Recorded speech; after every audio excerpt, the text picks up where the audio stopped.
This is special.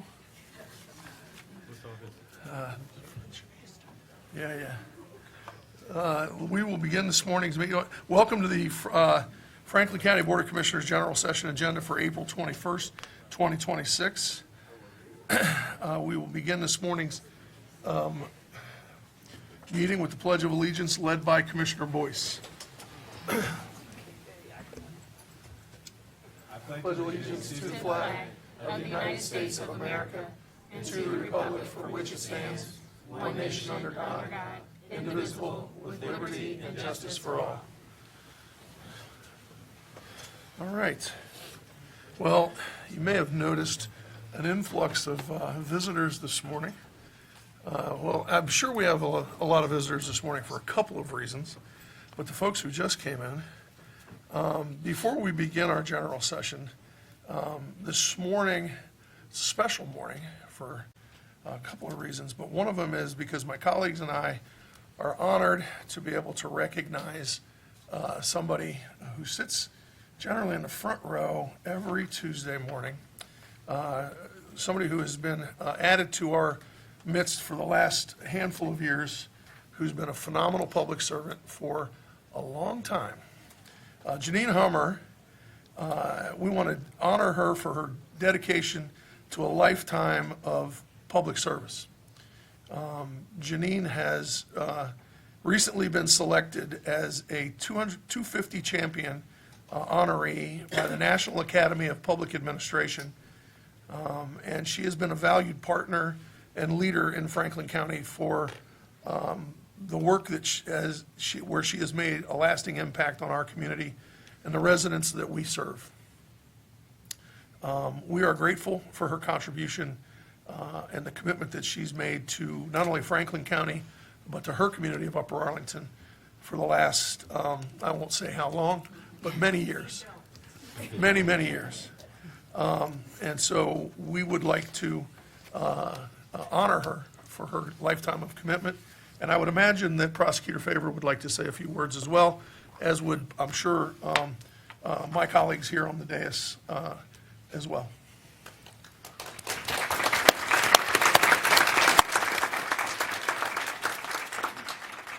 Good morning, President O'Grady, Commissioners Boyce and Crawley. Thank you so much for just a small point of privilege to recognize a phenomenal leader in the Franklin County Prosecutor's Office. And before I get started, I'm going to ask all of the members from the Prosecutor's Office to please stand. And we also have another special guest, Judge Hummer, who is here, if you can come from the shadows. Thank you for giving us just this moment to recognize a very special person. And I believe we might have pulled off the best surprise team. Yes. I think you got a fake red line this morning. I am incredibly honored. You got to really pull some tricks to get one over Jeanine. I'm honored to acknowledge our first Assistant and Chief Counsel, Jeanine Hummer, who has been selected as one of only 250 public servants across the entire country to receive the Public Service 250 Award. For those who work with her every day, this comes as no surprise. Jeanine is truly one of one. No matter the task, no matter the challenge, she shows up ready to serve, thoroughly, thoughtfully, and always with the highest levels of professionalism. Jeanine, you and our Civil Division carry the weight of so much of the behind-the-scenes work that keeps Franklin County moving forward. Much of that work may never be seen by the public, but its impact is unmistakable. Quite literally, our county does not run without your leadership. You are valued, you are appreciated, and the number of people here this morning makes that abundantly clear. Again, if I could have our Civil Division, and we have some of our first assistants here as well, if y'all can stand one more time. Jeanine leads this group of individuals every single day with grace, poise, and with remarkable strength. I could not be more proud of her for receiving this well-deserved national honor. Congratulations, Jeanine.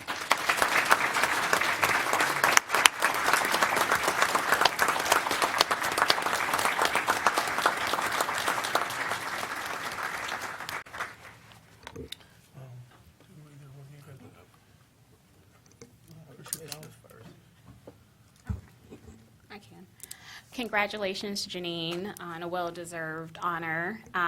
Since I in prosecutor favor, said it all. You are phenomenal. You protect the county, us. You tell us what we need to hear, not what we want to hear. You are loved, valued, trusted. Anytime that I have needed counsel, you always pick up the phone. You're always there. When I heard about this special honor for you this morning, I was like, absolutely, like, nobody better. You are salt of the earth, and I really appreciate all that you do, your team does, on behalf of the Board of Commissioners. I know we have a lot of work, and you all just take it on with ease and make everything look good, and you do it with grace. So congratulations. Let me next. Yeah, please. All right, just making some notes here. We have time to prepare anything. Jeanine, I don't even know where to start. I'll just pick up where Prosecutor Favors left off, and she essentially talked about outcomes. And we see the results of, in the public, you see the results of the work of public servants every day. Whether you're utilizing our resources, walking through this building, trying to work to get something, or participating in one of our many programs. But what you don't see, and I would put Jeanine Hummer at the top of the shelf when it comes to someone that guides what you don't see component of this world. What you don't see are the late night calls that she gets from commissioners or the prosecutor or the police, sheriff. What you don't see are the calls that she's on with frustrated commissioners or frustrated elected officials, judges, prosecutors, staff. What you don't see is how she undergirds our entire ethics platform for Franklin County to ensure that each of us are not only following the law, but following it to the highest degree and to the highest extent. What you don't see is how we go from we can't do something to we can do something. And that's undergirded only by ethics and legal foundations. These are the pillars of, I think, a great county. And Jeanine Hummer is literally a catalyst to the way we live today. I've been a commissioner now for I don't even know how many years, 10 years or so. I've been through 3 prosecutors. And each of them have had their administration, and they've all been good to work with. But I must say, Jeanine Hummer stands out as someone that, in my tenure and time as a commissioner, has made not only this job more effective for us, because it's easy to say, hey, Jeanine, is this legally correct? And then she, breaks out her pen and her glasses and starts to go to work. But it's another thing to work on here's how we can get you where you need to go and where you need to be. And that's a different mentality. That's a different sense of commitment to public service. And that's what you don't see. That's what you can't see. It's easy to measure the outcomes of Franklin County, the outcomes of the prosecutor's office, or even Jeanine Hummer directly. But what you don't see is the credit that she deserves for the great county that Franklin County is. Our AAA bond rating, our prudence in how we execute legislatively. None of those things happen without the thumb or direction of Jeanine Hummer. None of it. None of it. None of it. I don't know if I work with you the most, because I feel like I talk to you way too much. But I will say that I wouldn't have it any other way. I wouldn't have it any other way. And you can be a pain in my side for sure, but it's a good pain. It's a pain. I'm training for this marathon. You do things. You think, okay, I'm getting better, but you deal with the pain. That's Jeanine. She's like, the pain that you deal with, but it's getting better. It makes it better. And so, yeah, you that'll stick. Just let it resonate for a second. It's very positive. Judge is like, yeah, I know that feeling. And so let me just conclude by saying that I hope that you just continue to work here. Don't let anyone pull you away from us. We were able to get you away from one of the other cities in this great community, but you're built to be a part of Franklin County. You're built to be a leader in Franklin County, and I think you and Prosecutor Favors are kicking butt together, and I value and appreciate you as a friend and as a leader and a legal guidance for Franklin County. Thank you so much. Congratulations.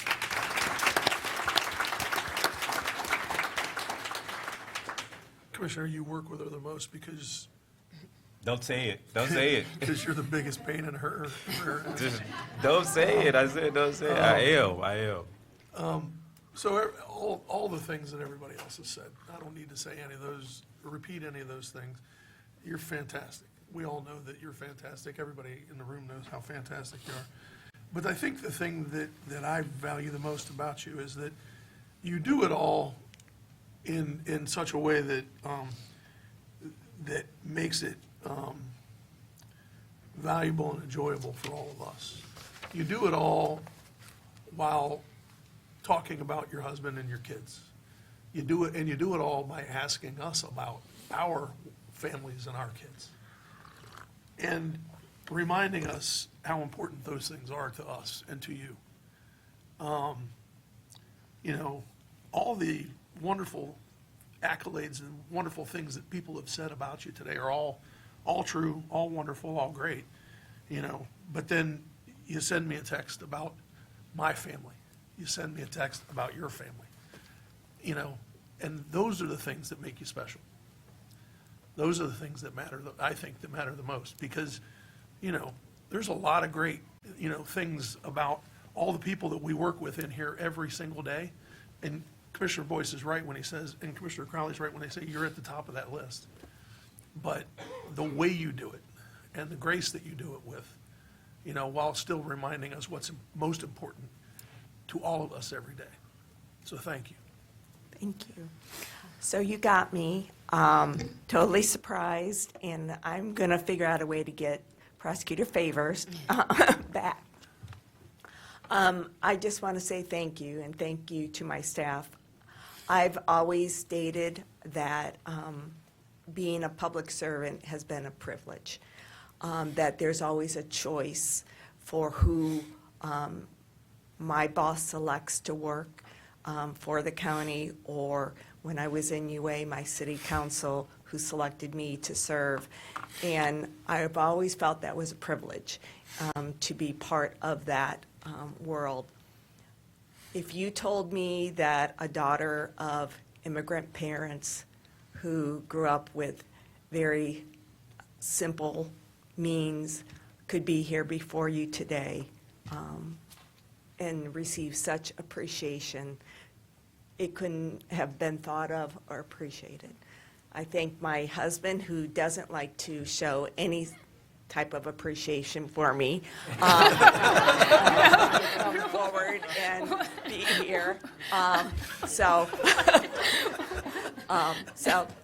this is one, and I'm glad it's being recorded. Hold on, don't go any further. President O'Grady, I'm going to tell this story, Judge Hummer, because when Joyce called yesterday to coordinate this, and then I think it was relayed to your team, Judge Hummer called back and said, why are they recognizing her? Are they firing her tomorrow? No, Judge. She's good. She's good. So, thank you so much.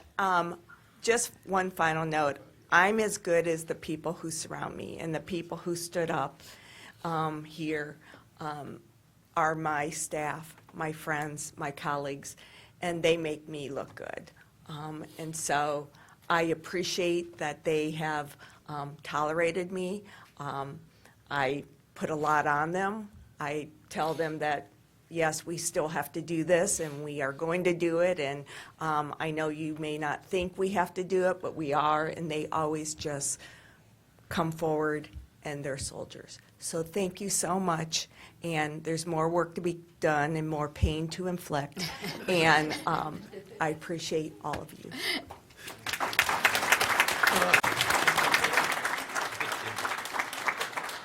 Oh, yeah, sorry. Administrator Wilson. Would I be permitted to say one thing? Oh, if you have to. Sorry, it's how we treat judges First of all, around that's my here. daughter Amira, Janine's proudest accomplishment. But anyway, her first public service job, her dad was a janitor at the Toledo Municipal Court. And her mom was born in Syria, kind of left in her village to waste. And the dad went over and got her and then produced Jeanine and a couple other kids. But anyway, here's how she got her first public service job. She's about 15 years old, and she decides she wants to be a congressional page in Washington.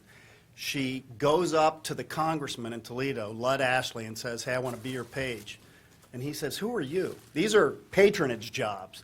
And she says, I want to be your page. And he says, I don't know, follow me around all year. So she followed him around, took city buses to every event she could in Toledo for like 6 months. He got reelected, and instead of picking the daughter of, one of his contributors or whatever, this little girl that he didn't even know, he said, you can be my page. She went to Washington on her own for 2 years, was a congressional page, and she ended up getting picked as one of 4 pages to be the assistant to the Speaker of the House, who at that time was Tip O'Neill. So that was like 40 years ago. That's how she ended up here.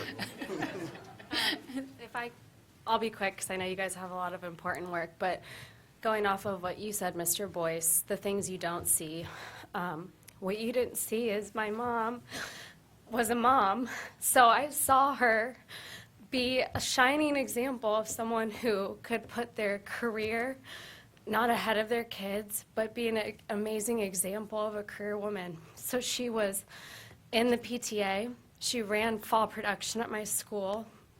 She came to Mom's Weekend in college.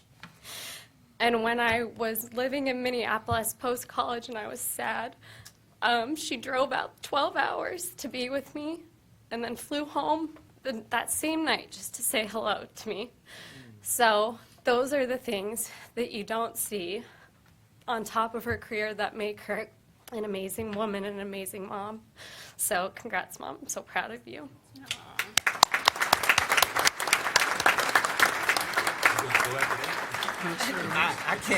I can't, but I must. I can't, but I must. That was very touching. Kenneth Wilson, County Administrator. There's so many great things that have been said about Jeanine Hummer. But on behalf of County Administration, I would be remiss if I did not speak on behalf of our group, DCA Chris Long, DCA D'Amica Withers, and DCA Joy Bivens, because we rely upon Attorney Hummer and the civil unit for all of the things that we are able to accomplish as a group across various policy areas. And while she does a lot for us, she asks a lot of us as well. She knows that I'm available anytime, day, night, weekend, for us to carry about the people's work for every resident every day. We appreciate you so much, and this honor is so well deserved. You're one of only 6 Ohioans that are chosen to be in this group to represent Local Government 250, which is a great accomplishment. I had the pleasure of serving on the Local Government 250 organizing committee, and there were numerous teams calls about planning for this. This is a really big deal. So I had to give my kudos to you, Jeanine Hummer, for all you've been able to accomplish. And they should have Jeanine Hummer Day in Upper Arlington, because you've never lost touch with UA. You represent UA every day as well. It always comes up in a conversation about the city of Upper Arlington. But we're glad to have you here with Team Franklin County. Thank you very much and appreciate you. You're a great public servant. We want to come up and take a photo with your husband and daughter, as we'd also like Prosecutor Favor to join us as well.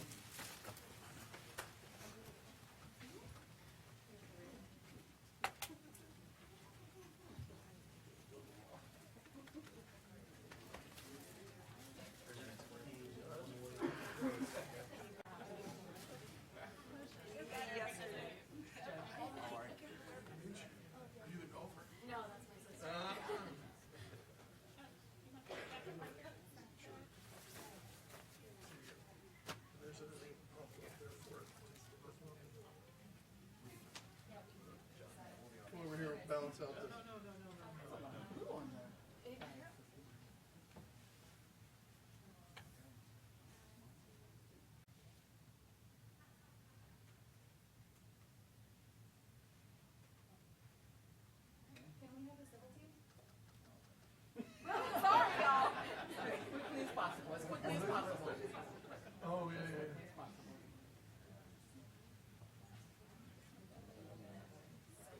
All right, we do this with sports teams all the time. You guys can make it happen. Just pretend you're 16 all over again.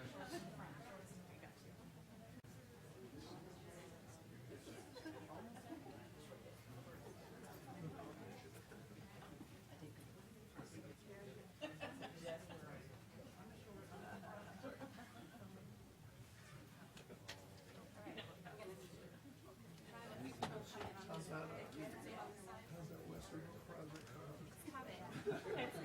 Just because I'm going to get asked to do it. 1, 2, 3.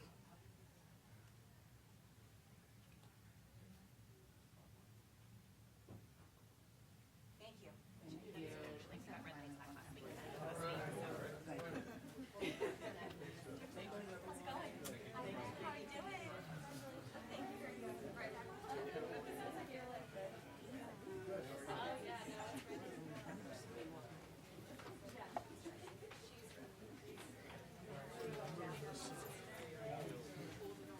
$25 million thing up to the front now. You're welcome. Oh, you're welcome. Oh, wait a minute, no, we got, Oh, absolutely.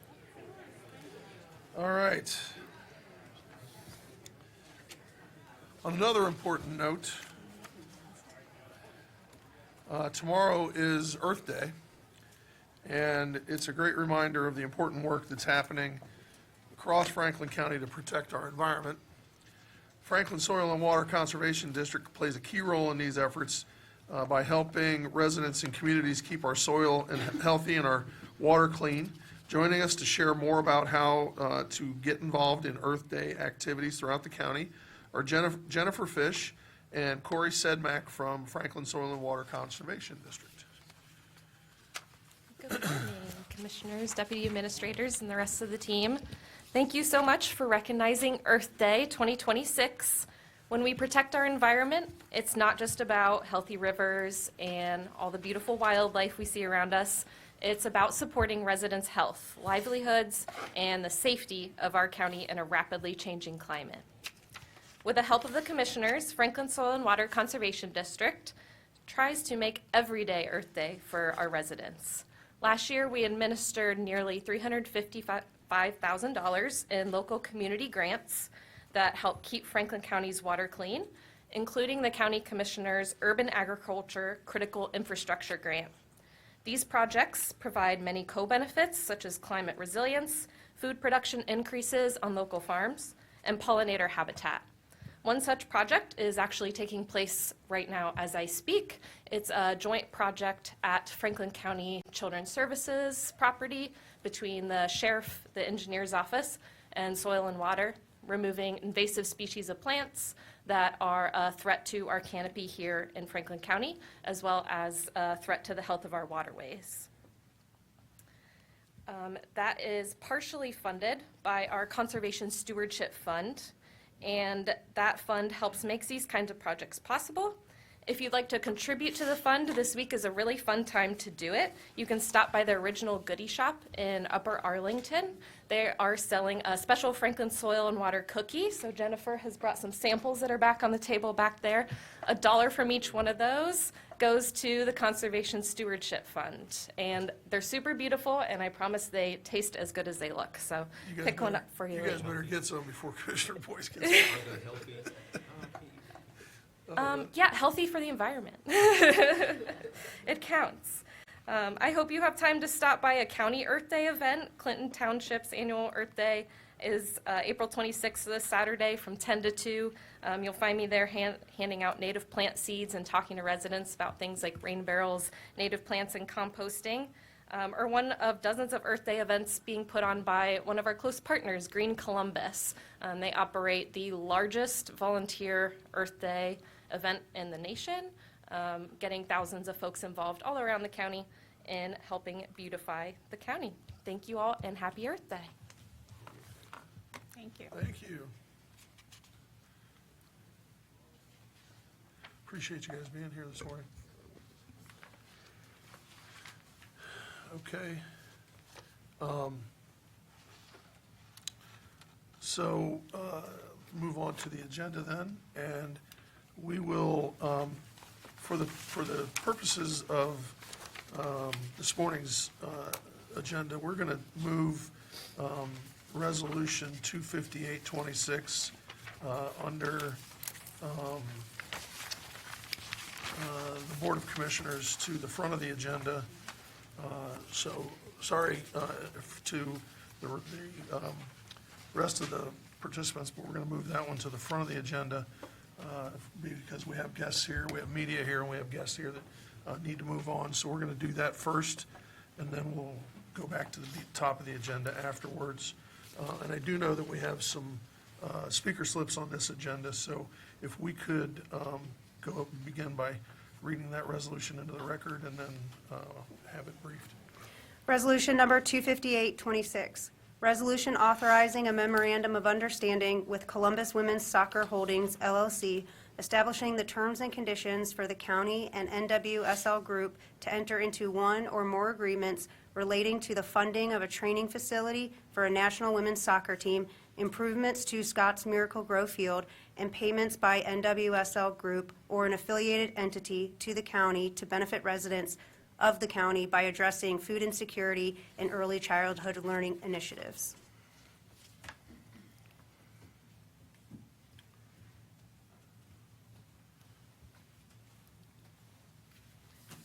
Good morning, Commissioners. Jeanine Hummer, First Assistant to Shayla Favor, Prosecuting Attorney. I have with me Emmett Kelly from Frost Brown and Todd and Gibbons, Special Counsel, Bond Counsel that has worked on this MOU in order to address the financing portion of this resolution. I'm going to highlight a few pieces of this resolution and memorandum of understanding, and I will be turning it over to Mr. Kelly to go over the finance portion of this. I want to first say that this is an economic development agreement. This MOU outlines the foundation, what will become the development agreement in terms of the terms that will be required in the development agreement. This is a private-public partnership, one that will produce valuable dollars that will go towards early childhood programs as well as food insecurity programs. This MOU outlines that there will be a $12 million private donation to the county that will help fund these two types of programs. This agreement that we will end up with will ensure that we have the proper clawbacks that will protect the public funds that will be used. This will entail that we will make sure that the county's public dollars are protected. The team will be required to remain in Franklin County for approximately 25 years. These are merely the basic elements of the development agreement, and I will now turn it over to Mr. Kelly to outline the financing portion. Thank you, Jeanine, and congratulations again on your honor this morning. Commissioners, County Prosecutor, County Administration, and Clerk, thank you and good morning to you. The financing portion of the MOU stands much like the original Crew Stadium deal, where the county is making a pledge from non-tax revenues over 15 years to support economic development payments to the Confluence Community Authority, which will thereby use those dollars, those payments, to support and leverage debt at some time in the near future. As Jeanine had said, these payments are all subject to the crew and its, the National Women's Soccer League of CBUS, or CBUS NWSL, to stay and play its games at the stadium and to make that $12 million commitment as well, which is $1 million a year or more. They certainly can make more if they want in any year. Yeah. But that's the commitment. And again, stressing that the county will not be pledging its tax dollars, it will be non-tax revenue. And that really is the structure of the financing. Certainly happy to answer any questions. Pending any questions, we'd ask for your approval of this resolution. Commissioner Crawley? For the public who may not understand tax revenue or non-tax revenue, can you speak a little bit more or explain exactly the difference between the non-tax revenue Sure.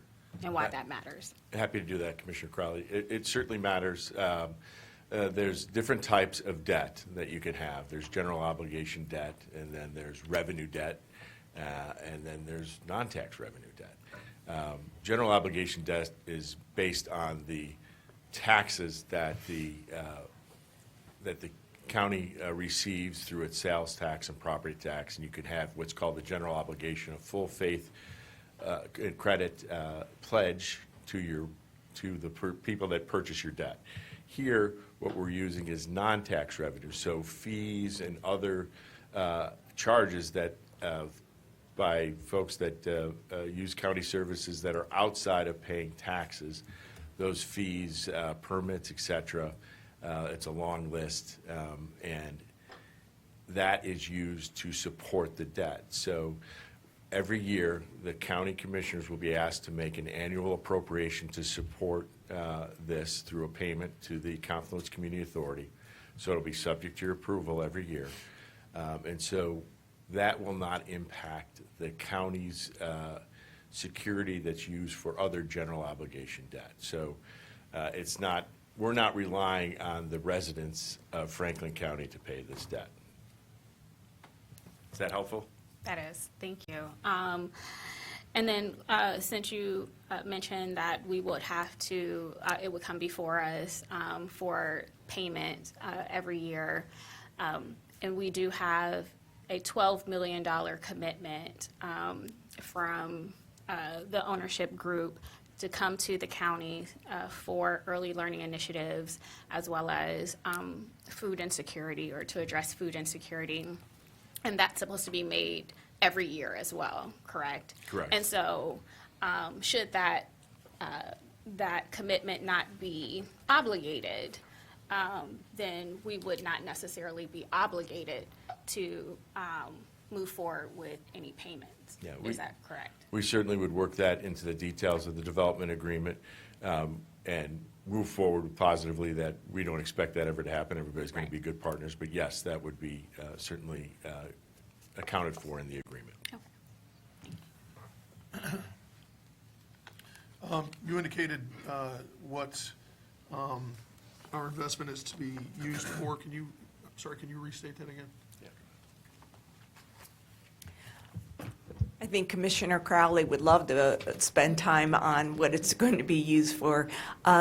There will be programs and initiatives that address early childhood development. I meant our investment of $25 million, what they're going to use it for. Oh, sure.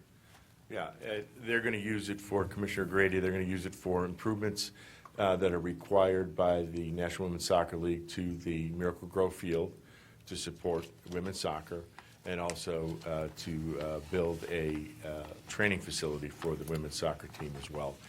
And certainly, let me mention, which I didn't before, that our payment, and last night the city made a commitment to support it as well, all will go towards both of those facilities. And any costs above and beyond that, because the costs are going to be much greater than that, are all to be paid by the CBUS, National Women's Soccer League team, that organization. So that is the the maximum amount of our commitment, and everything else would be paid for by them.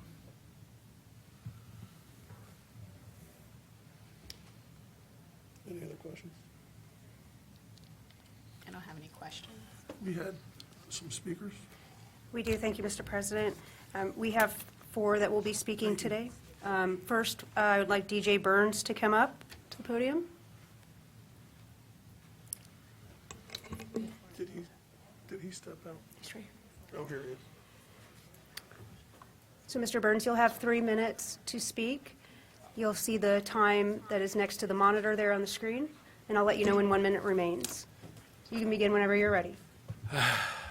NWSL to Columbus. You know, I remember being at a Guardians game with my father back in the 90s, and he explained that these public subsidies to sports billionaires, they made sense because, we get it back and all the investment and all the events and yada, yada, yada, yada. And it made sense because I was 10. That was in the 90s. For the last 30 years, the billionaire class has propagated this scam on municipalities, states, and America itself.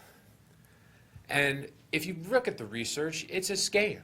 It's a scam. It is nothing more than public money going to private profits. And if you look at the players in this game, the Columbus Partnership, AEP, Nationwide, they're all set to host a fundraiser for the notorious con man Vivek Ramaswamy at the Junto Hotel right across the river Thursday night. I'm going to be outside heckling those motherfuckers. Why? Sorry to cuss, but I'm going to be outside heckling them because I can't stand them.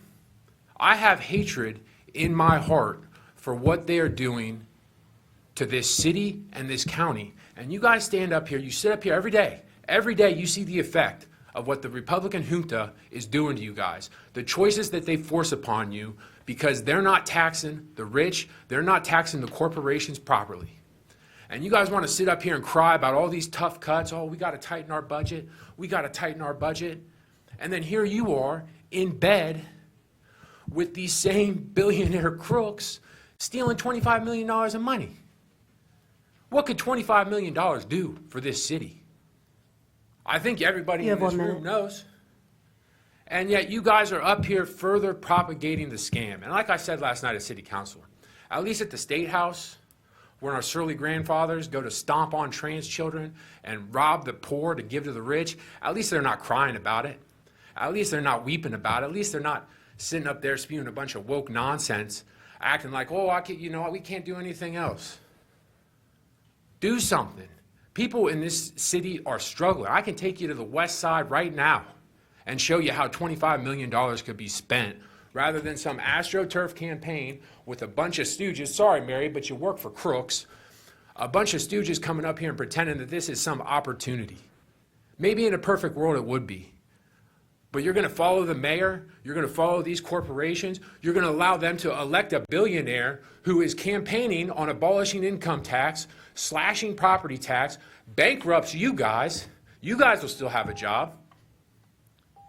And we're going to further propagate this scam. And if any, great, I know you're from the west side. If any of you guys need some help seeing where $25 million could go, I invite you to come on a bike ride with me down Sullivan Avenue. Thank you, DJ. Anytime. We'll talk afterwards. Who's next? Mr. President, next I would like to call Lisa Rusch up to the podium. Is Lisa present?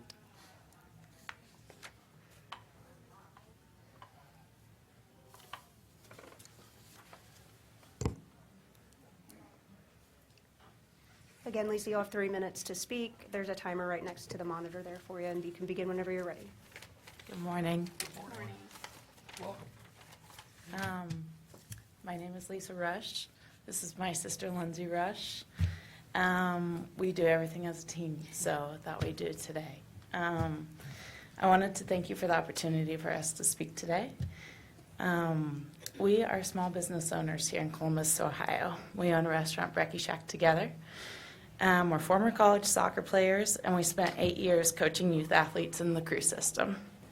Soccer has shaped nearly every chapter of our lives, and it's ultimately what brought us back home to this city. After college, we chose to return to Columbus because we believed in the opportunity here, not just professionally, but in the community. We got into coaching to give back and had the privilege of working with young girls who showed up every day with passion, discipline, and big dreams, but without a clear path to see how far those dreams could really go. Because when athletes can see someone who looks like them playing at the highest level in their hometown, it changes what they believe is possible. It gives them something to chase. It helps shape confident, driven, resilient young women, future leaders and builders in the community. Sports did that for us. It taught us discipline, leadership, and how to show up even when things are hard. Those lessons carried into our careers and ultimately into starting our business. At Brekkie Shack, our goal is to be more than a restaurant. We want to be a cornerstone of the community, a place where people gather, connect, and feel a sense of belonging. That's exactly what a professional women's soccer team does for a city. Columbus has already proven that we are a soccer city. The support for the crew, the youth participation, and the community engagement are already here. This is a city with a built-in fan base and a deep pipeline of young athletes ready to be inspired. From a business standpoint, this means consistent economic activity and support for small businesses. But more importantly, it's an investment in people and visibility, representation, and opportunity. This isn't just about bringing a team here, it's about creating a pathway and building a legacy. Columbus is ready, our businesses are ready, and our girls are ready. Thank you. My daughter took her friends to, all of her friends to your restaurant for brunch for her birthday, so. Thank you. Who's next? Linda Logan, would you please come to the podium?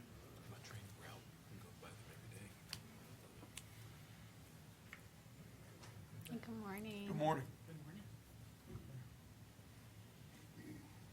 Good morning, everyone. Linda Logan with the Greater Columbus Sports Commission. So happy to be here, commissioners, administrators, county prosecutors. What sports teams bring to Columbus are often the front porch of a community. They bring visitors here and help form the first impression of Columbus and Franklin County. They also drive social and economic growth, not only from visitors, but from people that live here as well. Sports teams provide a place for residents to gather and unify. They give people a reason to make noise, make friendships, and inspire them to make a difference in their community.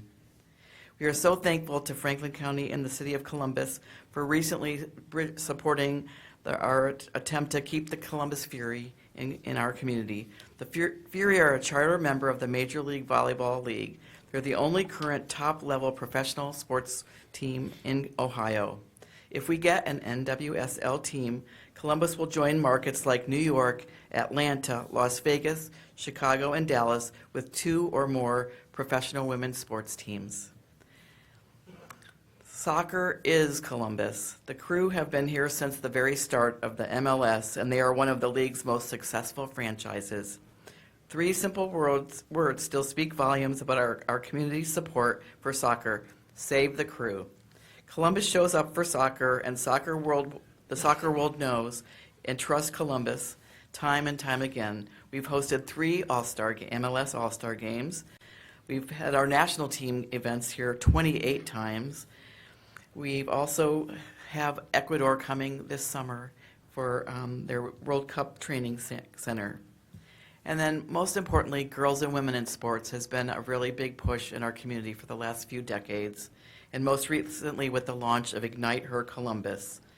We have a long legacy of great athletes, coaches, and administrators who call Columbus their home. So we are very excited that for the Greater Columbus Sports Commission, we're around for 24 years now, and we have made that our life's work to really shine the spotlight on girls and women in sports. That will be front and center next year when we're hosting the Women's Final Four and the Women's Volleyball Championships. So again, the time is right for us to support this great opportunity. It's really a generational opportunity, and appreciate your consideration. So thank you. Thank you. Commissioners, we do have one final speaker, Cassandra Sistrunk. Please.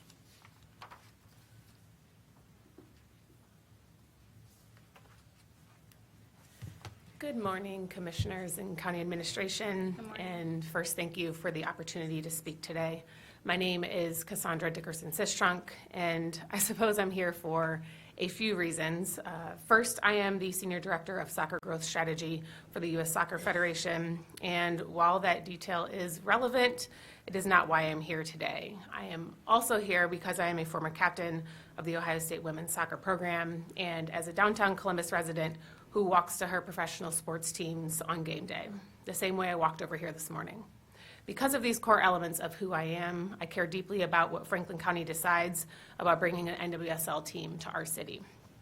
I came to Columbus 20 years ago in the fall of 2006 to play soccer at Ohio State. And if you can recall, I want you to think about what this city looked like then and what it looks like now. The growth, the energy, the national profile we've built is remarkable. But what excites me most is that we are not done. We are at a moment right now where we actually get to choose the direction of our growth.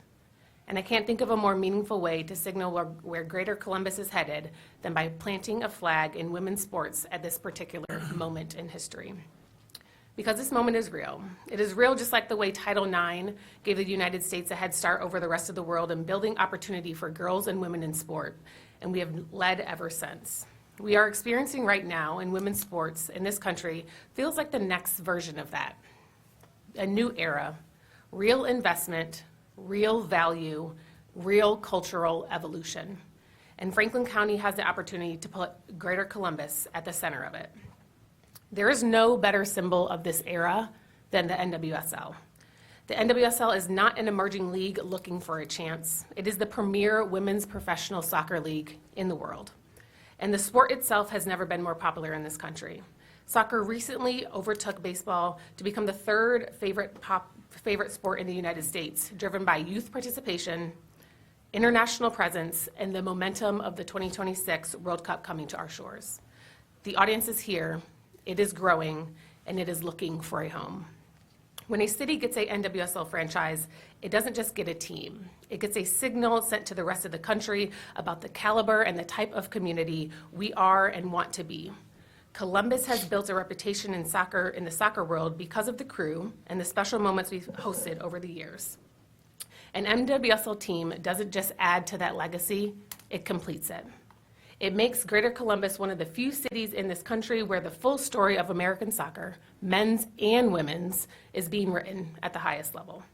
But the story of the team isn't only told in national headlines and attendance numbers, for some of its most important chapters will be written right here in our neighborhoods.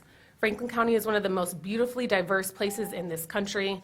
There are communities across this area for whom soccer isn't just a sport, it's a second language. Their first language is the one they brought here with them, but soccer is how they communicate, how they connect, how they belong, giving those residents a professional team to call their own, one that plays the sport they love at the highest level in the world, with players who engage with communities they play for. That is belonging. And belonging has economic value, it has civic value, it has generational value. I started this morning by telling you that I walked here today the same way I walked to a crew match, a Clippers game, and to the Blue Jackets. Our professional athletics corridor is one of the most special things about Columbus and our sports culture. There is nothing quite like walking alongside thousands of fans, all moving in the same direction, all there for the same reason. And I will tell you, I cannot wait for the day when I walk down those same streets alongside women's soccer fans on their way to watch our NWSL team play.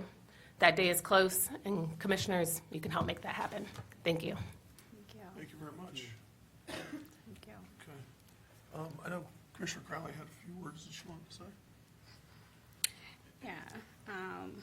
Before I move to approve this resolution, I just want to say that, today I am very supportive of Franklin County's investment to support bringing a national women's soccer league team to Columbus. This decision is the result of careful evaluation, negotiation, and a commitment to ensuring that public investment delivers public value. This $25 million investment will be funded through non-tax revenue, as you heard, not sales tax, not out of our general fund. That means we are not raising taxes. We are not reducing funding for core services. We are using a targeted revenue stream to make a strategic investment. But let me be clear. These are still public dollars, and I take that responsibility seriously. That is exactly why this deal had to demonstrate a real and measurable return to our neighbors. This agreement includes $12 million direct return to Franklin County communities. I get that our investment would be $25 million, and what we would get in return is $12 million, and that's nothing to sneeze at. $6 million for early childhood initiatives. $6 million to combat food insecurity, including support for food deserts and co-ops. This is not symbolic. This is a concrete investment into families, children, and our neighborhoods. If public dollars are invested, the public must see a direct benefit, and this agreement would deliver that. This project positions Franklin County to attract new visitors and spending, support job creation, and elevate Columbus on a national stage. It also reflects our values by supporting women's professional sports and equity and opportunity. Non-tax revenue is appropriate for this type of investment because it's not a tax on everyday necessities, and is better suited for this type of project rather than ongoing obligations. This allows us to invest without burdening neighbors or compromising essential services. My support is not a blank check. I expect transparency, delivery on community benefit commitments, and a project that lives up to its promised economic impact. I understand that not everyone will agree with this decision. Concerns about public investment are valid, and they are part of my consideration, not just today, but always. But after weighing the community return, funding structure, and long-term impact, I believe this is a responsible use of county resources. My support reflects a belief that we can grow our economy and invest in our people at the same time. We can seize opportunities while still being responsible stewards of public dollars, and we can ensure that when we invest, our community shares in the return. My support is not just about bringing a team to Columbus. It's about making sure that when Franklin County invests, our residents win too. And I also want to say, you know, as the first speaker stood at the podium and said, you know, we can see what 25 million can do over on the west side. And I've been to all parts of this county, all parts. I've represented the south side. I've been to the west side, have made sure that, especially on the west side, when it comes to early childhood or access to high-quality childhood initiatives, or people could have access to childcare, we made a significant investment on the west side. I believe that we can do both. We can invest in people and invest in sports. We know that when we invest in sports, and I'm sure my colleague will speak to it, we absolutely see a return on investment. I am not blind, or I would say I am intimately connected to the things that our residents face. I say all the time, I am my neighbors, and my neighbors are me. What my neighbors have dealt with, I have dealt with as well. That's why it's important for us to invest or have an investment that brings dollars for food insecurity, because I know what it's like to not be able to put food on the table as a single mother. Why it matters to have investment in early childhood initiatives, because I know what it's like to not have enough money to pay for childcare. That's real, and that can't be ignored. I think it's also important for girls to be able to watch women compete at the highest level. I talk about my short career, playing softball for 10 years and having a daughter who played volleyball on a rec team, to a regional team, to a national team, to University of Kentucky, playing volleyball, club volleyball, and it mattered for her to be able to see women in that sport be able to compete at the highest level. Now, I wasn't here when there was an initiative to save the crew, but I see how the community rallied behind the crew and men being able to play soccer. And I think we should be able to do the same thing to be able to compete to bring a women's team here. I think it's fair. I think it's equitable.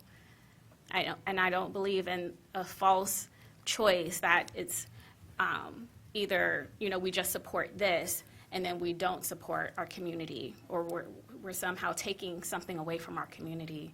I think that's a false narrative. I think we can do big things here in Franklin County while still making sure that our residents have every single opportunity to not just survive, but to thrive. And so with that, I will be supporting this resolution today. Thank you, President O'Grady. So, I know that at least everybody on this dais and many of the people in the crowd are sick to death of hearing me talk about my daughter playing softball and getting videos of my daughter hitting home runs. And Linda's been hearing for years about my other daughter playing softball. And, so everybody here knows how much I support women's sports and how much time I've spent on the sidelines watching my kids play sport, my daughters play sports. So there's no question that I'm excited about the possibility of a National Women's Soccer League team in this community. That being said, when this was first presented to me months ago, I was not in support of this. And I was not in support of this for two reasons. One, like Mr. Byrne indicated initially, I'm not a big fan of giving millions of dollars to billionaires. I especially wasn't in support of giving millions of dollars to billionaires who, as I indicated to one of their representatives early on, billionaires who ruined my football team. That being said, I also wasn't in favor of giving millions of dollars in this particular project because initially when it was proposed to us, I didn't believe that it was a good economic development plan. Not good for Franklin County. And Administrator Wilson will tell you that I was against this for a long, long, long time. That being said, I proposed a community benefits agreement. Commissioner Crawley and I talked about it. Administrator Wilson and I talked about it. And when we pushed for the community benefits agreement, initially it was rejected. It was rejected, and then rejected and rejected. But when the ownership group agreed to the community benefits agreement, it became a really good deal on behalf of the residents of this county. When you can get a deal there where the community is receiving the type of deal that this is, where you're investing in a community or in a economic development deal that's going to have the return on the investment that this is going to have over the long history where Attorney Hummer and Mr. Kelly were able to put together a phenomenal deal that will return to this community what they've been able to accomplish here over the course of 25 years. It's just a fantastic deal, and the fact that we're going to be able, as Commissioner Crawley says, we're going to be able to invest in early childhood education and food insecurity in this community for, to the tune of $12 million over 12 years. It's phenomenal. Franklin County has a very long history of investing in sports. Linda Logan's here. from the Greater Columbus Sports Commission. We've been investing in the Greater Columbus Sports Commission for years. The Greater Columbus Sports Commission brings volleyball tournaments, softball tournaments. They brought the NCAA Final Four here. We've worked with them on investing in everything from the Ohio High School Athletic Association state tournaments to the President's Cup to the Hockey All-Star Game. You name it, we've invested in the crew. We purchased Nationwide Arena along with the city of Columbus. We have invested in so many things over the years and we've worked with 3 different prosecutors to get these deals done over the course of the 18 years that I've been here. Over the time that Commissioner Boyce has been here, previous colleagues, Commissioner Crawley's been here. We have invested in sports for so long, and the reason we do it is because sports means heads in beds. Sports means people eating in our restaurants, visiting our bars. Sports means people in our shops, people, or, all the merchandise that they purchase. It's not just the tickets that they purchase when they go to the events. It's all the other investments that they make. We not only did we save the crew, we kept the Blue Jackets here in town. I see Mr. Weimer here as well today. It has been an investment that we have made for years. And so when Mr. Byrne comes and says that he knows what he could show us what he would do with $25 million, I understand that. But I think that this is a phenomenal investment of $25 million that will have a return on that money for years to come. Because, not only will we have this team here that will be providing, investment and dividend for years to come, for the next 25 years, thank you to the work of our attorneys. But we will be having, we will have the Olympic Games here in 2028. Potentially, we will have the FIFA events here in 2031, hopefully, and every other event that goes on at Scott's Miracle Grove Field for the foreseeable future. So this is, I could not possibly say no to this deal, even though I started out not wanting to do it. I couldn't possibly say no to this deal. So this turned from what I thought was a bad deal into what I think is a fantastic deal on behalf of the residents of Franklin County. So. If I may, President O'Grady, Please. I do want to say thank you to administration, to Ken and Zach, who has spent a lot of time, going back and forth and getting this to the place that it is now. I want to say a special thank you to the prosecutor's office, Madam Prosecutor, to your team, to First Assistant Hummer, and to Mr. Kelly for the work that you all have continued to do to bring something before us that we could consider that has not only just a return on investment for years, as my colleague says, just as we invest in sports, but another direct benefit that's targeted. So appreciate all the work to the teams. It doesn't go unnoticed. It's important, and I appreciate you all bringing something that makes it easy to support. I should, along with my colleague, I should say thank you. Thank you to the many hours that you guys have all put in on this, and a special thank you to Ken Wilson for your sanity through all this, and thank you for keeping me sane through this as well. Okay. There are no additional comments or questions. I move for approval of Resolution 25826. Second. Moved and seconded voting. Commissioner Crawley. Yes. Commissioner O'Grady. Yes. Commissioner Boyce. Abstain. Resolution number 25826 has been adopted. Okay. Back to the top of the agenda. Sorry that this beginning of this meeting has taken so long. And I know some of you may have to leave now that we have finished that. To the engineer. Resolution number 24026. Resolution awarding contract and approving contract bond to Decker Construction Company for the 2023 CDBG Chambers Road and Westbrook Subdivision Improvements Project, and authorizing the execution of Memorandum of Understanding on behalf of the Franklin County Engineers Office and the Economic Development and Planning Department in the amount of $1,307,824.95. Good morning, Commissioners, Administration, Prosecutor Favor. Nick Soulis on behalf of County Engineer Adam Fowler. You always seem to set me up to have people walk out as I prepare my presentation. I appreciate that. Thanks, Emmett.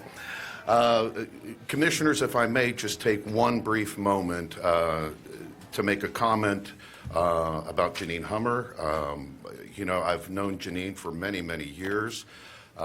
In November of 2020, the leader of the transition team, Mike Rankin, called me into a conference room and said, "Great news, Nick, we found your replacement." And I thought it was a strange way to put it, but I have to tell you, when I found out it was Jeanine, I felt heartened that the new administration would take serious what has been so important to me in my life, 24 years in the Civil Division of the Prosecutor's Office. And I knew that Jeanine would not only be able to fill my shoes, but to take it much further than I ever could. And Jeanine has been great to work with. I love being her client now because she gets me to yes, and that's very important. And that leads directly to this particular resolution. Through Jeanine's help and that of her team, especially Brianna Morris, Commissioners, we were able to secure CDBG funding for the Chambers Road and Westbrook Subdivision Sidewalks project. Decker Construction was selected via competitive bidding process and with a bid opening on March 24th, and we are planning to utilize these CDBG dollars to construct sidewalks and improving pedestrian safety both along Chambers Road and within the Westbrook subdivisions. That's a new source of funding that the engineer's office has not been able to utilize in the past, but thanks to economic development and planning in the prosecutor's office, we are able to get that done. So pending any questions, we ask for your approval. If there are no comments or questions, move for adoption of 240-26. Second. Moved and seconded, voting Commissioner Boyce. Yes. Commissioner Crawley. Yes. Commissioner O'Grady. Yes. Resolution number 240-26 has been adopted. Resolution number 241-26, resolution awarding contract and approving contract bond to the Shelley Company for the 2026 Franklin County Resurfacing Program in the amount of $5,580,720.28. Commissioners, this resolution seeks to award the contract for our annual county resurfacing program. The contract will be awarded to the Shelley Company, who was selected via competitive bidding process with a bid opening on March 31. Pending any questions, we ask for your approval. If there are no comments or questions, move for adoption of 241-26. Second. Moved and seconded, voting Commissioner Boyce. Yes. Commissioner Crawley. Yes. Commissioner O'Grady. Yes. Resolution number 241-26 has been adopted. Resolution number 242-26, plans approved for the 2026 General Bridge Maintenance Program for various bridges in Franklin County, Ohio. Commissioners, this resolution authorizes plan approval for our 2026 General Bridge Maintenance Program. It's an annual program that assists the engineer staff with the maintenance and upgrades to various bridges throughout the county. Pending any questions, we ask for your approval. If there are no comments or questions, move for adoption of 242-26. Second. Moved and seconded, voting Commissioner Boyce. Yes. Commissioner Crawley. Yes. Commissioner O'Grady. Yes. Resolution number 242-26 has been adopted. Resolution number 243-26, report first of the Franklin County Engineer establishing sums of compensation for a portion of the owners of property abutting the Brobst Park Drainage Outlet Improvement, Madison Township, Franklin County, Ohio, in the amount of $13,380. Commissioners, this next resolution seeks to award compensation to one property owner abutting the Brobst Park Drainage Outlet Improvement Project. This is a collaborative drainage project with Madison Township, and we negotiated with the property owner, and compensation is based upon appraised fair market value. Pending any questions, we ask for your approval. If there are no comments or questions, move for adoption of 243-26. Second. Moved and seconded, voting Commissioner Boyce. Yes. Commissioner Crawley. Yes. Commissioner O'Grady. Yes. Resolution number 243-26 has been adopted. Resolution number 24426, preliminary allocation and final encumbrance of county motor vehicle license fee, $5 funds for the city of New Albany in the amount of $750,000. Commissioners, the City of New Albany has submitted a request for these license fee funds to pay for improvements to Walnut Street at Bevelheimer Road. It's a collaborative project between Franklin County and the City of New Albany, and it seeks to reconstruct a two-way stop-controlled intersection with a modern roundabout. Pending any questions, we ask for your approval. If there are no comments or questions, move for adoption of 244-26. Second. Moved and seconded, voting. Commissioner Boyce? Yes. Commissioner Crawley? Yes. Commissioner O'Grady? Yes. Resolution number 24426 has been adopted. Resolution number 24526, resolution authorizing participation in the Ohio Department of Transportation contract for road salt, Franklin County, Ohio. Commissioners, our final resolution is an annual resolution that allows the county engineer to participate in the ODOT contract for road salt. We anticipate purchasing approximately 6,000 tons this coming winter season. Participation will allow us to take advantage of competitive pricing that ODOT has negotiated. Pending any questions, we ask for your approval. If there are no comments or questions, move for adoption of 245-26. Second. Moved and seconded, voting. Commissioner Boyce? Yes. Commissioner Crawley? Yes. Commissioner O'Grady? Yes. Resolution number 24526 has been adopted. Thank you, Commissioners. Have a great day. Thank you, Thank you you. too. All right, we are on to the data center. Resolution number 24726, resolution authorizing an agreement with Tickflow PTE Ltd. for the procurement of the Automa site browser extension. Good morning, Commissioners and County Administration. Renee Rupel, Financial Services Manager for the data center. This is a $0 process automation tool that creates workflows and automates repetitive tasks to gain staff efficiency. We worked with the prosecuting attorney's office to negotiate acceptable terms and conditions, and this resolution memorializes those agreed-upon terms and conditions. Pending any questions, I respectfully request your approval. If there are no comments or questions, move for adoption of 247-26. Second. Moved and seconded, voting. Commissioner Boyce? Yes. Commissioner Crawley? Yes. Commissioner O'Grady? Yes. Resolution number 24726 has been adopted. Thank you. Thank you. Thank you. The Developmental Disabilities. Good morning, Don. Resolution number 24826, resolution authorizing a non-general fund supplemental appropriation for additional service coordinators to implement the state's waiver modernization project. Good morning, Commissioners and County Administration. I'm Dot Yeager from the Board of Developmental Disabilities. This resolution would allow us to provide staffing for the work that the state of Ohio has determined that would make the administration of waivers more equitable across the state. This would support 6 full-time equivalent assessors. Our expenditure, we are requesting to make additional expenditures in 2026 of $473,633, offset by targeted case management revenue in the amount of $471,744.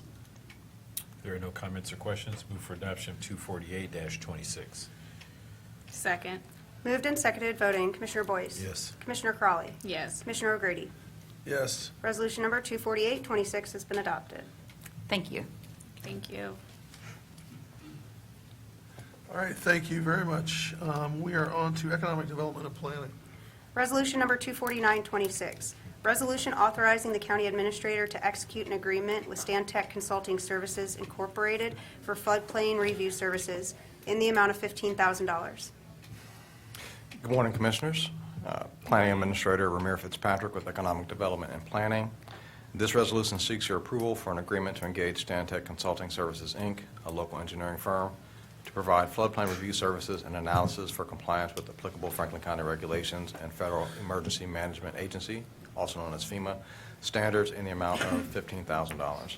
This agreement will cover the term of February 1, 2026 to January 31st, 2027.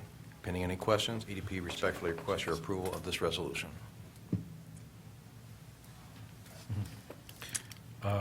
If there are no comments or questions, move for adoption of 249-26. Second. Moved and seconded, voting. Commissioner Boyce? Yes. Commissioner Crawley? Yes. Commissioner O'Grady? Yes. Resolution number 24926 has been adopted. Thank you.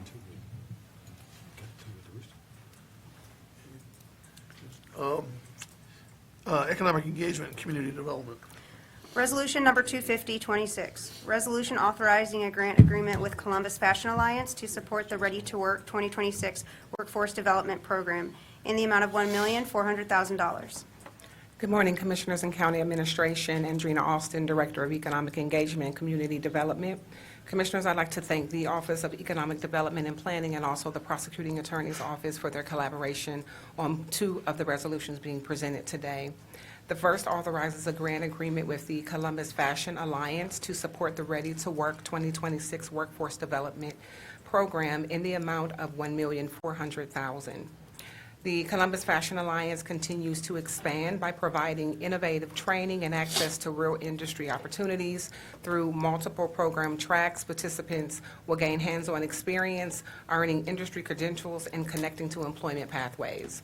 The Ready to Work Leadership Training Program has graduated 60-plus participants with 80% placement rate into employment and career opportunities. Graduates earn an average wage increase of $7.24 per hour. For a cohort of 30 leaders, the program also generates $2.7 million in annual economic impact. Those increased wages and economic activity generates an estimated $404,000 per year in taxes that return back to government.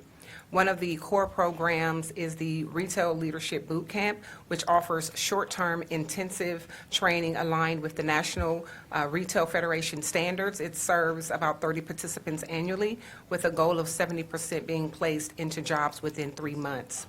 Their production and manufacturing training track includes 2 pathways serving 50 participants. It is the Rework Upcycling Lead Training Pathway, which is a 12-week immersive experience followed by hands-on training into their micro factory where participants will build skills in sewing and garment repair and also small batch production, as well as the Employer Lead Production Pathway, which is a shorter 6-week program developed with employers' input that teaches hands-on job-ready skills and supports immediate job placement. And Commissioners, what's important to highlight about this track is that it aligns with the fashion industry's shift towards sustainability and upcycling, repurposing materials into new products, and creating demand for skills in customization and small-scale production.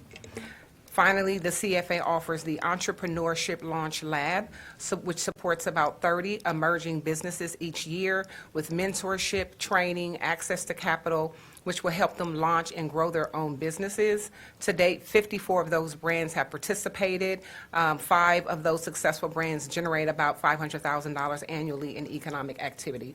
Altogether, the programs are expected to serve about 100 residents annually and expanding access to job and careers and small business development. The resolution supports your Rise Together Property Blueprint Goals number 1, 2, 3, 11, and 13, as well as the workforce development, economic opportunity, and community impact pillars of our office. And Commissioners, Johannan Terrell, CEO of Columbus Fashion Alliance, is present to share remarks and address any of your concerns, and thereafter we're respectfully requesting your approval on this resolution.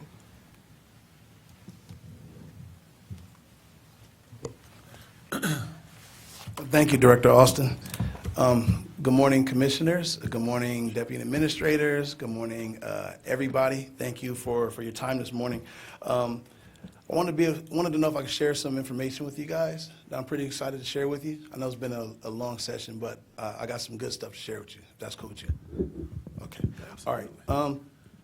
I wanted to start off with a little bit of a mission moment. This is one of our co-founders named Rob Smith. He was speaking at North Carolina State University, which is the biggest textile university in the country. And this statement was a message that got sent to him from a young woman named Aya Imam. She said, "Hi, Rob. My name is Aya, and I attended your presentation at the graduate students today at Wilson College of Textiles. I was hoping to introduce myself after, but I had a previous engagement I had to get to. I just wanted to share that the Columbus Fashion Alliance played a big role in my decision to apply to NC State for textiles. I went to Ohio State for my undergraduate degree, and through a speaker series, I connected with someone at CFA who put me in touch with Micah at Mive Labs and encouraged me to apply at Wilson. So I just wanted to thank you for indirectly leading me here, and I really appreciate your talk today. This was just sent to us a few days ago, and I had actually spoke at Ohio State and speaking to the students, and so it was really heartwarming to get this message back because you don't know the impact that you have even in small moments when you're giving somebody advice, but that has a ripple effect, and now she's going to one of the top textile colleges in the country. Where we've been, because of your partnership, we really appreciate your partnership. Because of your partnership, we've been able to launch programs like Ready to Work and Launch Lab. And as Director Austin had mentioned, we're seeing some growth from this program, right? We're seeing economic impact through this program. Again, with Ready to Work, economic impact of $2.7 million from the participants and their economic impact. Same thing with Launch Lab. But every year we're learning and we're getting better. And that's the thing that I appreciate about your partnership is that through your support, we're able to do these programs, and every year we get to learn from these programs. And so one of the things that we did was we did a study. There was a study done on the impact of music in Franklin County, and it was done a little while ago by the Music Commission, and it inspired us to really try to understand the overall impact that fashion has on Franklin County. And so I created this report. It's called The Business of Style, and it's a very comprehensive report of the economic impact that fashion has on Franklin County. I'll call out a couple of quick things. I won't go through the whole report, obviously, but total $9.4 billion annually in economic impact. That's direct, indirect, and induced. $780 million in tax revenue annually, 72,000 jobs supported, and just the tourism alone is $2.3 billion annual from fashion. 28% of all Columbus visitor spend is on fashion. And so this report dives deep into what sectors that comes from production to even corporate retail. Corporate retail alone is like $3.8 billion of economic impact annually. But there was also a SWOT analysis as well, too, that we did in here. So again, I won't go through it all, but I want to share this report with you all so that you can see a little bit more of what we're seeing and understanding about how the fashion industry is a huge economic engine for Franklin County and not just something that we participate in. And so we also heard from the industry, but before we hear from the industry, I wanted to give someone a chance to talk. This is Blake. Blake's been a part of our programs, and since we were talking about, the Ready to Work program and a Launch Lab program, I thought it would be great to bring Blake by. So Blake, you want to? Hello, everybody. My name is Blake. I'm 23 years old, born here in Columbus. And yeah, over the past year, I've gotten the chance to work with CFA in their multiple of their programs that they offer young adults. My introduction was in Launch Lab, where I got to learn valuable business information and was introduced to a network of like-minded business people to help develop and launch my my brand as an independent fashion designer. And I've also worked in the concept store gallery through the Ready to Work program, where I've gotten to learn real-life work skills and lead and help manage a team of workers in a small retail business environment. I've also been a part of different activations, events representing CFA, the coolest one being Las Vegas Complex Con last year. And yeah, CFA has undoubtedly changed my life and helped me see the path to becoming successful in the industry I'm passionate in. And I can speak from experience, knowing myself and the other cohort members, that the city is full of passionate, ambitious, young talent who have plans to spearhead a global industry, which is fashion, and CFA is helping us do that right here in Franklin County. So thank you. Thank you. So not only did we do this report, and obviously, people like Blake keep us inspired to keep going every day, but we also hear from the industry. And so over this past year, we've heard many things from the industry, and I wanted to call out a couple. Kat DePizzo, who was the CEO of Justice Fashion, which is the children's clothing brand, Her quote was, "The Columbus Fashion Alliance is a valuable partner in building a pipeline of emerging talent, such as Blake. As someone who leads large-scale retail brands, I rely on fresh perspective and new energy. This organization helps ensure that that talent is being developed right here in our community, and I don't have to look outside of our city to do that." We recently held a conference at the building, the Loom. We held a conference, SPESA conference, which is the Advanced Manufacturing Conference. This conference has never come to Columbus, but because they have been hearing what's going on, they actually brought their conference to the Loom. And their CEO had this to say about what the opportunity he sees. He said there's a real huge opportunity to bring manufacturing and logistics in the same space. We have one of the biggest logistics hubs for fashion, which is Rickenbacker, and it's a foreign trade zone. And so it's one of the few foreign trade zones in the world. So from an economic development standpoint, SPESA Conference literally came to Columbus to advocate for us building a manufacturing hub as a part of the Rickenbacker airport and a foreign trade zone to attract more industry to the market. And I also have a quote from Brian Schreiber, who is the manager of business development at Rickenbacker, and he also says, I think it would be worth it to explore an incubator for remanufacturing in the fashion industry. Perhaps Columbus Fashion Alliance could partner with key retailers with large warehouses in Rickenbacker to provide space for reuse, repair, and remanufacturing. And so the biggest barrier that we heard from all of them was workforce. And so that is what gave us the idea to create the Rework program. So as mentioned in our grant this year, we are also piloting this Rework program because we saw a greater need for industry attraction, but the barrier was workforce. And so what's really exciting about this program this year, and this is new for our partnership, is that, one, we're going to work with individuals all from this county. They're going to learn and get 3 certifications. So they're going to get a certification in sewing, so the sewing trade. So they'll learn that, and they'll get a sewing certification, which is federally recognized from Isaac. The next step is they'll learn repair. They'll get a certification from the United Repair Center for repair and also deconstruction. And then the third certification they'll get is for remanufacturing. And like Blake was mentioning earlier, and also Director Austin, is that upcycling, repair, and sustainability is becoming one of the fastest growing industries in fashion right now.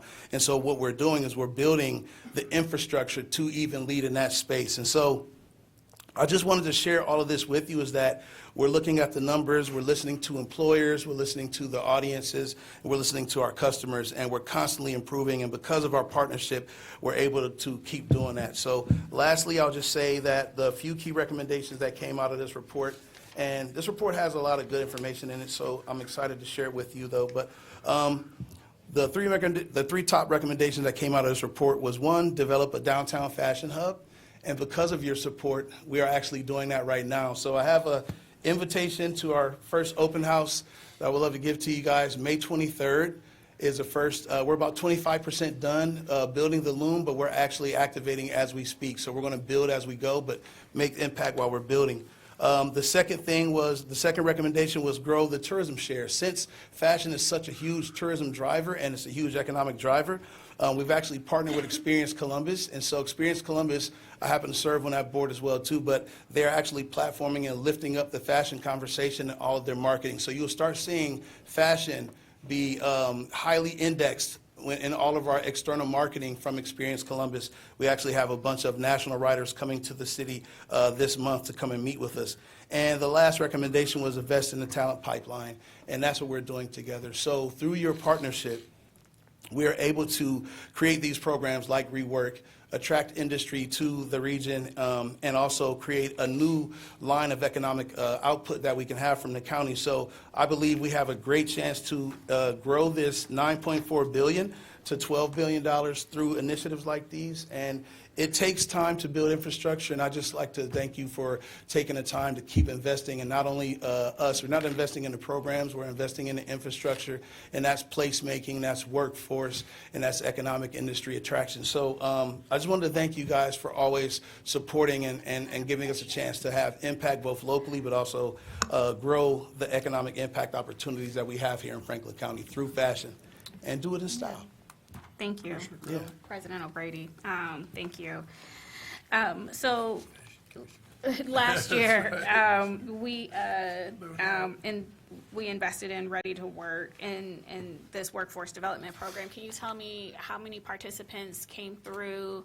I think we did the Launch Lab 2 last year, is that correct? Right, yes. so can you, I need the numbers, you know, the impact, outcomes.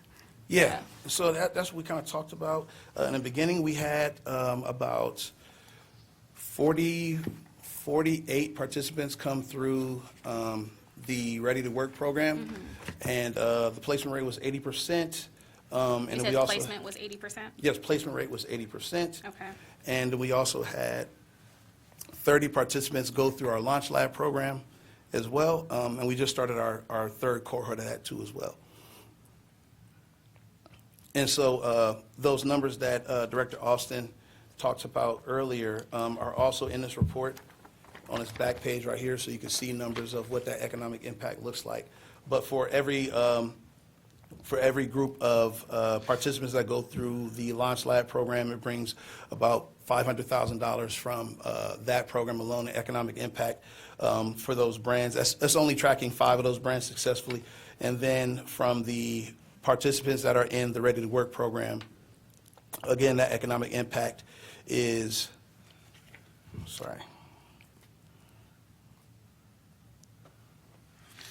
is $2.7 million annually from 30 participants in that program.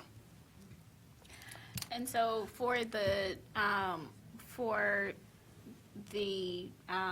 Launch Lab or even the Pathway training program, how many spots are available, and how many applications just last year? Like, how many people applied to be part of the workforce development program? How many slots were available? Yeah, we had, actually, we had way more applicants than we had accepted. So for that program, each cohort that we usually put out there, we usually have over 100 applicants for that program, but we only can accept about, for each cohort, about 12 to 20, depending on our subject matter experts and things like that. So we only have so many, people that we could take per cohort, just because of the training and also working in gallery. You can't have too many people working in a retail store at the same time, because so they need hours. So we started an externship program that's a part of that in the short north. So we actually have them do externships at other retailers to kind of bridge the gap earlier, so that they can get job opportunities quicker. So to that point, this year we're going to take actually 60 so we're going to double the amount that we took last year through Ready to Work and through Rework and through Launch Lab. Okay. And we're, so every year we learn and we listen to the employers, and we shorten the window because we can get opportunities for jobs earlier through the program, and so that's what we're doing this year. But every time we do a cohort, we have over 100 applicants for the program. Okay, and then for this program, who else, do you have any other support for this workforce development program, or this directly just county workforce development program? No, actually, so this rework program that we're launching, we're actually partnering with Goodwill and Victoria's Secrets on this program. So they're going to be our first end users. So once the participants get their certifications, then we'll actually start doing collaborative projects with Goodwill. And this is not just Goodwill Columbus, we're actually working with Goodwill International on this.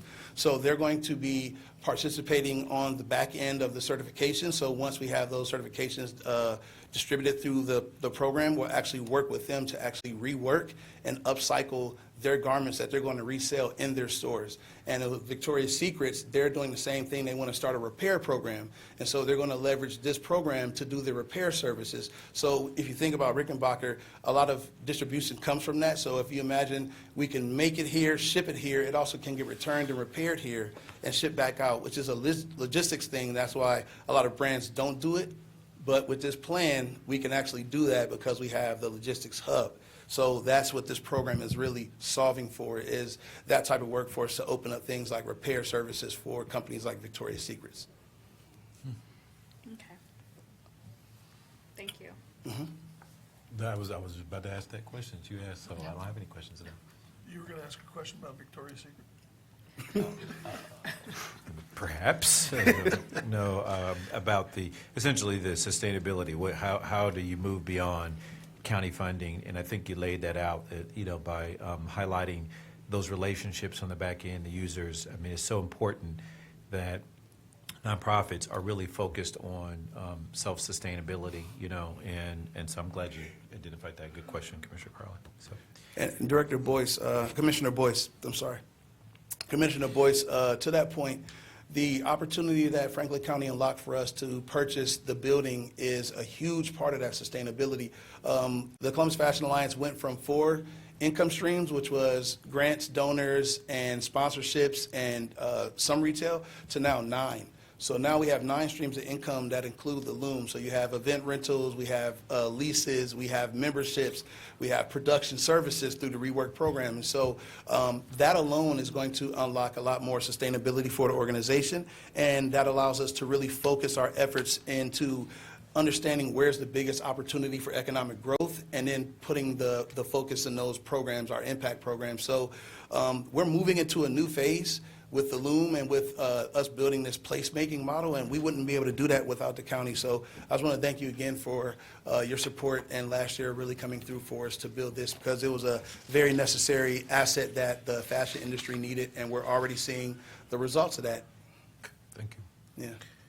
If there are no further comments or questions, move for adoption of 250-26. Second. Moved and seconded, voting. Commissioner Boyce? Yes. Commissioner Crawley? Yes. Commissioner O'Grady? Yes. Resolution number 250-26 has been adopted. Resolution number 251-26. Resolution authorizing a grant agreement with Alpha Kappa Alpha Sorority Incorporated, Great Lakes Region, for the 95th Great Lakes Regional Conference to support workforce development, economic opportunity, and community engagement initiatives in Franklin County in the amount of $265,000. Commissioners, this next resolution authorizes a grant agreement with the Alpha Kappa Alpha Sorority Incorporated for their 95th Great Lakes Regional Conference to support workforce development, economic opportunity, and community engagement initiatives in Franklin County in the amount of $265,000. The Alpha Kappa Alpha Sorority Incorporated Conference will be held on April 23rd through the 26th, and is expected to convene approximately 3,000 participants, including professionals, entrepreneurs, students, and community leaders. Programming will include leadership development sessions, professional training workshops, workforce engagement opportunities, and vendor marketplace supporting local small businesses in Franklin County. The conference will also include community service initiatives to benefit Franklin County residents, including projects addressing childhood food insecurity and access to essential hygiene products. The conference will generate economic activity as well in Franklin County through visitor spending and tourism and business engagement and professional networking opportunities. The resolution supports Your Rise Together Poverty Blueprint, goals number 1, 4, and 9, and also workforce development, economic opportunities, and community engagement pillars of our office. Commissioners, also Shannon Teague of the Alpha Kappa Alpha Great Lakes Regional Conference Chairman is present to offer remarks and to address any concerns you have, and thereafter we respectfully request your approval on this resolution.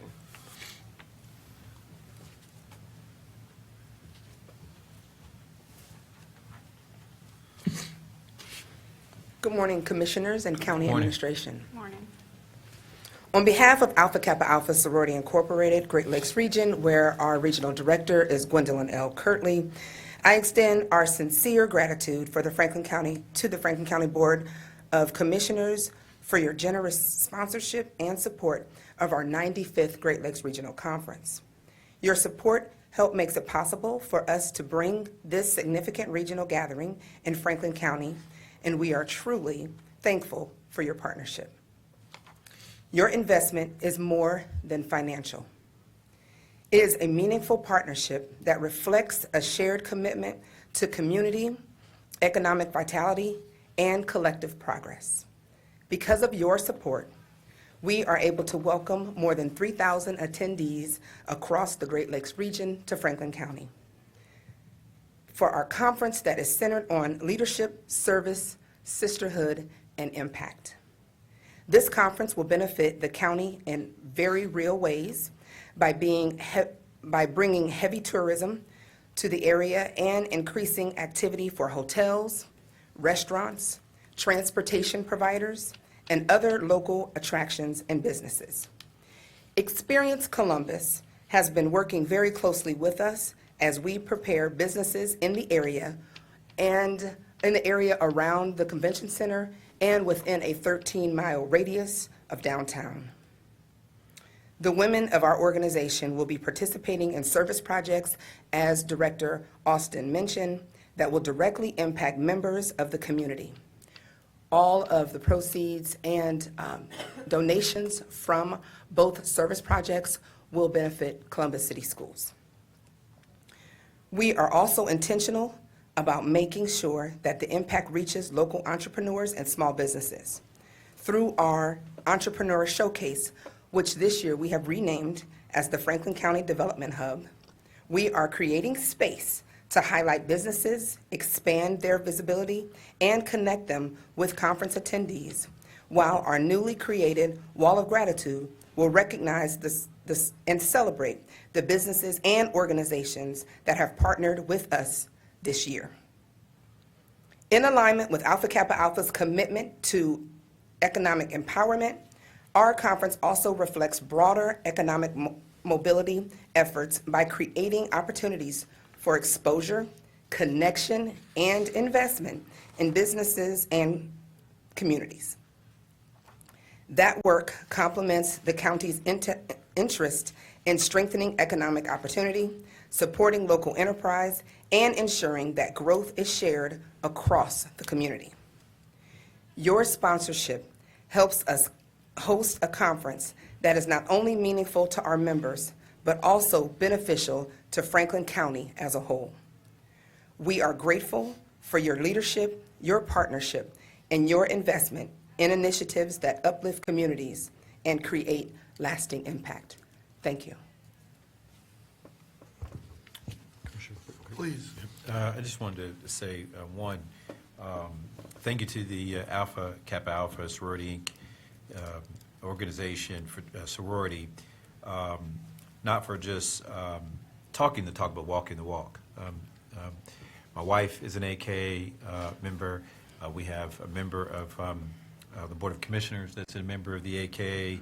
And what I know for sure is the deep roots that the AKs represent in economic empowerment.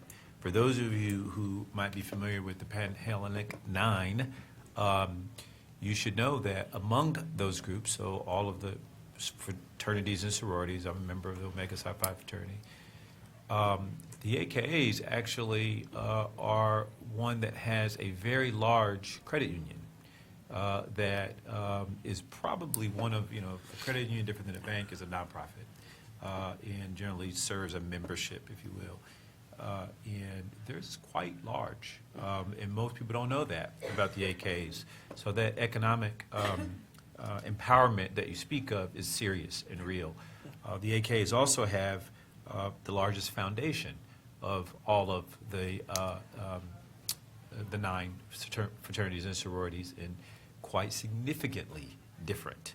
And I point that out because many times we talk about economic empowerment, development, but the AKs truly, it is embedded in their DNA. You didn't even bring it up because it's not a bragging or a talking point. It's a part of your principles, it's part of your foundation, your core, and I think that is commendable. And I think that's something unique and different that all of the others should follow more like. Some of us have those organizations, but not at the level that the AK is substantially different. And I wanted to just commend the organization for that work. I think it doesn't get talked about enough. It should be noted too, Vice President, Kamala Harris was an AK, and that's when I started doing a little more research. I wanted to know a little bit more. I just was like, let me just kind of learn a little bit more about what's happening with the AKs and their economic power. And it's serious and real, and I want to congratulate you, and I'm very grateful that you're in the region hosting this empowerment summit. I think it's going to be meaningful and good. Thank you, Commissioner Boyce. I appreciate your words. We do take our economic growth seriously, and giving back to the community, educating the community around things that they need to know in order to grow and prosper in their own community. So thank you for acknowledging our work. We appreciate that. Sure. If there are no further comments or questions, move for adoption of 251-26. Second. Moved and seconded voting, Commissioner Boyce. Yes. Commissioner Crawley. Yes. Commissioner O'Grady. Yes. Resolution number 25126 has been adopted. Thank you, Commissioners, County Thank you, guys. Appreciate it. Have a great time while you're here. All right. Justice Policy and Programs. Resolution number 25226.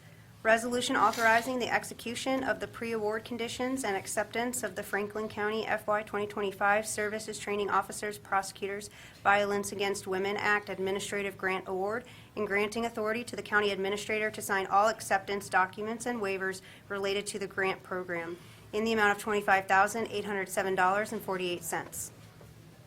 Good morning, Commissioners, County Administration. Ernest Stockton, Director of Justice Policy and Programs.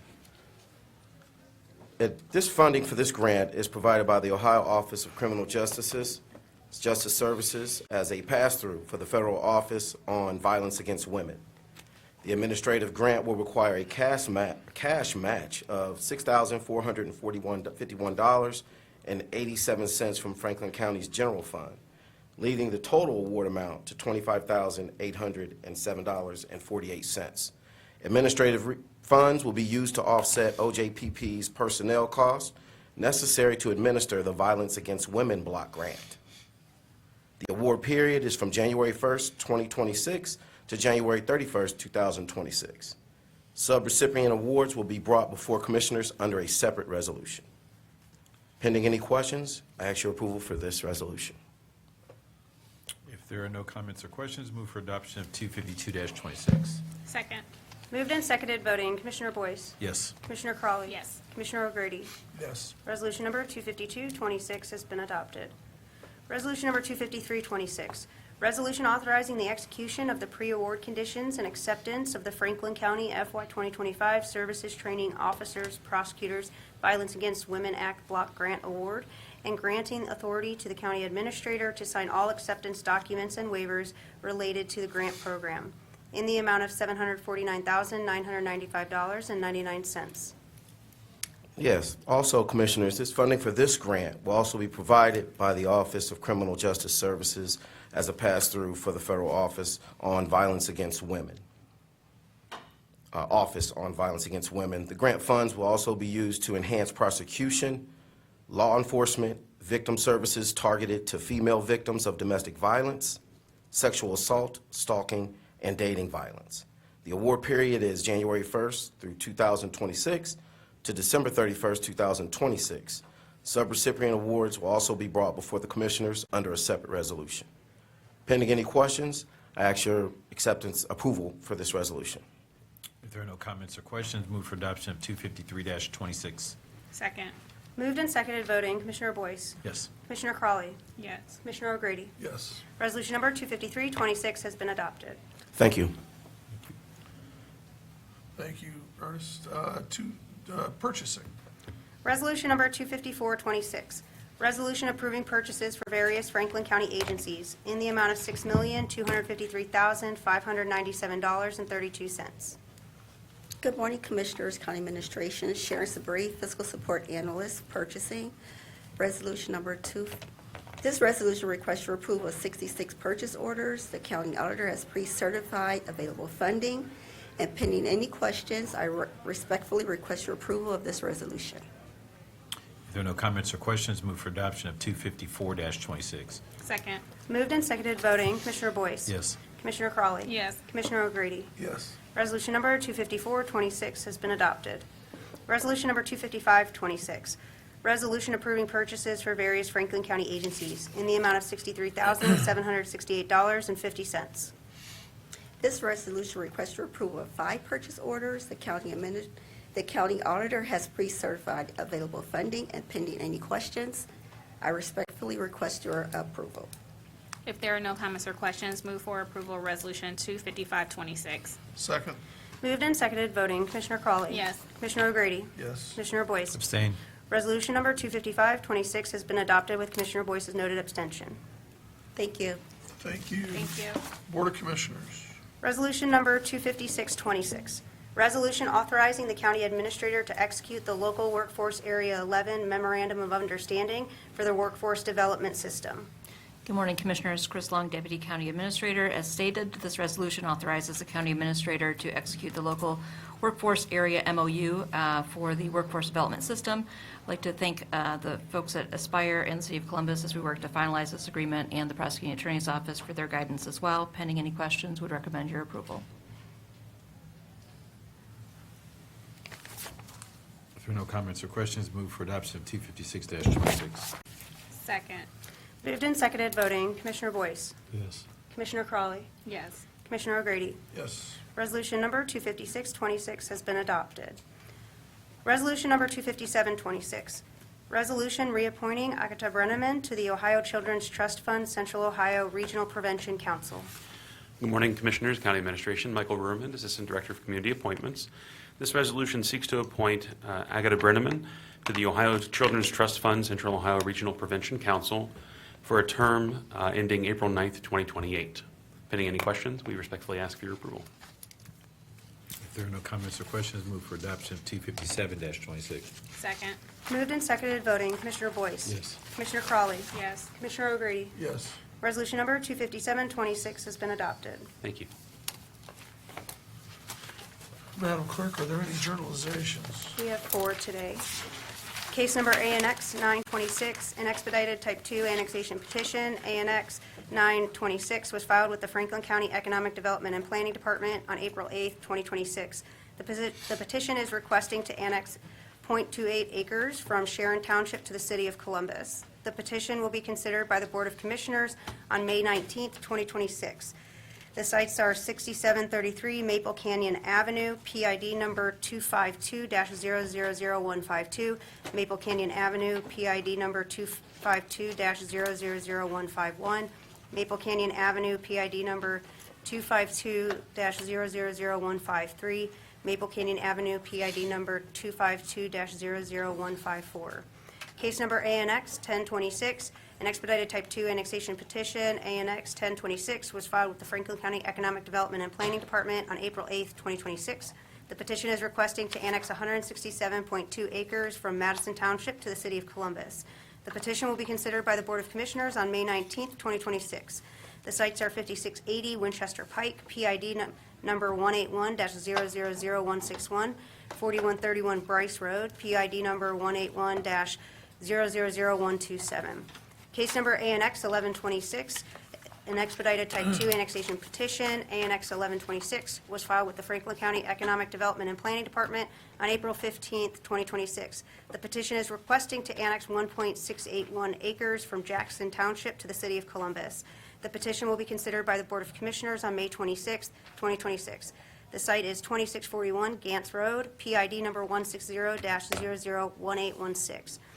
And finally, case number ANX 726, an expedited Type 2 annexation petition, was filed with the Franklin County Economic Development and Planning Department.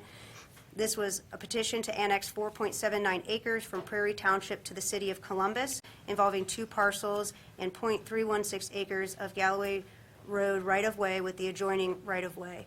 This action was journalized at the Franklin County Board of Commissioners General Session on March 31st, 2026. The Franklin County Economic Development and Planning Department received a withdrawal request for case number ANX 726 from the petitioner on April 14th, 2026. This withdrawal is being journalized to reflect this action, and the sites are 225 and 267 Galloway Road, PID number 240-005028 and 240-005027. And then finally, that's it. Yep, sorry, Commissioners. That's it. Thank you. All right, if there's no other business coming before the board, we are adjourned.